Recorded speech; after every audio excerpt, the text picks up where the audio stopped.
Hermanos, continuando con el estudio, ahora veamos el paralelismo de Mateo 24 con Lucas 21. Y dice así Lucas 21, 9. Y cuando oigáis de guerras y de sediciones, no os alarméis, porque es necesario que estas cosas acontezcan primero, pero el fin no será inmediatamente. Entonces les dijo: se levantará nación contra nación y reino contra reino, y habrá grandes terremotos, y en diferentes lugares hambres y pestilencias, y habrá terror y grandes señales del cielo. Pero antes de todas estas cosas os echarán mano, y os perseguirán, y os entregarán a las sinagogas y a las cárceles, y seréis llevados ante reyes y ante gobernadores por causa de mi nombre. Y esto os será ocasión para dar testimonio. Mis amados hermanos, cuando estudiamos la palabra de Dios, sobre todo aquí las profecías, tenemos que leerla toda en su contexto y toda en su conjunto. Ya leímos una parte en Mateo, ahora el paralelismo con Lucas 21 que habla de lo mismo, pero Lucas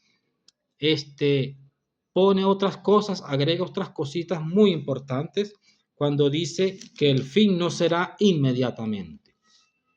En Mateo dice todavía no será el fin, pero Lucas dice aún no será inmediatamente. Quiere decir que sí estaría muy cerca el fin, es lo que está enseñando Lucas. Y dice aquí en el versículo 20, pero cuando viereis a Jerusalén rodeada de ejércitos, sabed entonces que su destrucción ha llegado. Entonces los que están en Judea huyan a los montes. Bueno, mis amados hermanos, antes de continuar, vuelvo y les insisto, si este canal les sirve de mucha bendición y usted aprende bastante de las profecías bíblicas del fin de los tiempos, yo le pido el favor que se suscriba y comente de qué país está escribiendo y sus puntos de vista. En caso de que usted no esté de acuerdo conmigo, eso es válido. Puede colocar su punto de vista ahí, se discute, abrimos el debate con todo respeto y bueno, y discutimos porque aunque la palabra de Dios no es para contender, pero sí podemos debatir sanamente dando nuestros puntos de vista y diciendo qué pensamos de esta profecía. Lo cierto es que aquí su servidor hace el análisis enfocado al texto bíblico y cada vez que alguien presente un argumento debe presentarlo, como lo hago yo, apegado al texto bíblico, con argumentos, versículos en su contexto. Nada fuera de contexto vamos a aceptar que argumenten, porque la Biblia hay que enseñarla en su contexto, en sus pasajes, en sus paralelismos. Lucas 21 con Mateo 24. Así es que se estudia la palabra de Dios. Aquí no vamos a sacar textos fuera de contexto porque eso sería un pretexto, como dicen por ahí. Con permiso. Entonces, queridos amigos y hermanos, fíjense lo que está enseñando Lucas en el verso 20. Cuando viereis a Jerusalén rodeada de ejércitos. ¿Cuándo se cumplió esto? Según el contexto bíblico aquí. Si yo en el anterior video les dije que Mateo 24 estaba enmarcado en el contexto de cuando Jesús le dijo a sus discípulos que no quedaría piedra sobre piedra, entonces, ¿cuándo se cumplió Lucas 21:20? Se cumplió en el año 70. En el año 70 fue que Tito rodeó a Jerusalén, saqueó la ciudad, le puso sitio, fueron 3 años sitiada, creo, 3 años y medio, algo así.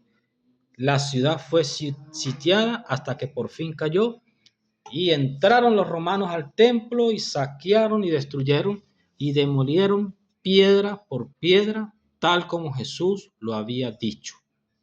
¿Por qué piedra por piedra? Para poder sacar el oro que estaba entre los muros y entre las piedras.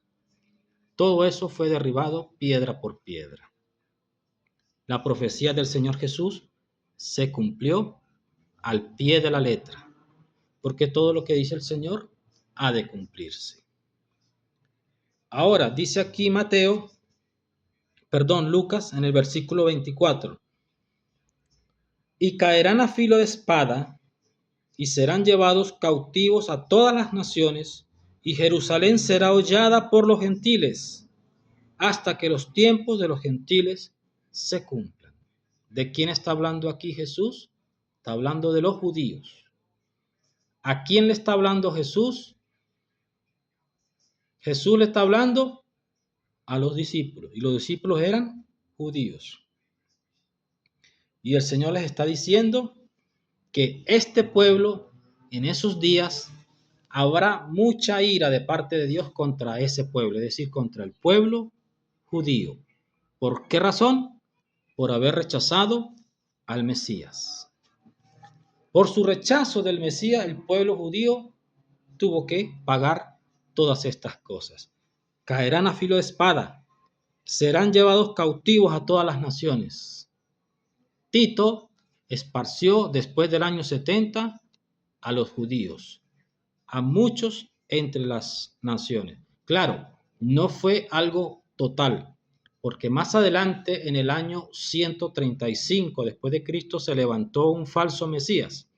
De ahí que Jesús les había dicho a los judíos al principio, ahí mismo, cuando dice, Maestro, ¿cuándo será esto y qué señal? Él dice, mirad, no seáis engañados, porque vendrán muchos en mi nombre diciendo, yo soy el Mesías o yo soy el Cristo. Uno de ellos fue Bar Kokhba, que se levantó en el año 135 después de Cristo. Bar Kokhba se creía que era el Mesías, reunió, hizo una sedición, levantó muchos grupos de judíos. Ya el templo había sido destruido, pero Bar Kokhba fue el último judío en rebelarse y convenció a muchos de que él era el Mesías. Muchos le siguieron y pasó lo que pasó. Bar Kokhba fue apresado, los romanos lo torturaron muy feamente y desde el año 135, que fue la última rebelión judía, fueron esparcidos por toda la tierra y desde ahí el pueblo de Israel, hasta excepción del año 48, que pudieron volver a la tierra. Pero después vamos a hablar de qué tipo de judíos son ellos. Dios me les bendiga, hermanos. Espero que estos videos les ayuden. Continuamos. Voy a hacer un tercer video hablando de este mismo tema para culminar y cerrar esta parte de las señales del fin. Y luego continuaré con un tema muy específico. Bueno, he querido hacerlo siempre este tema. Hablaremos sobre la muerte física, cómo entró al mundo y qué representa en la actualidad y cómo va a ser destruida en el futuro. Dios me lo bendiga.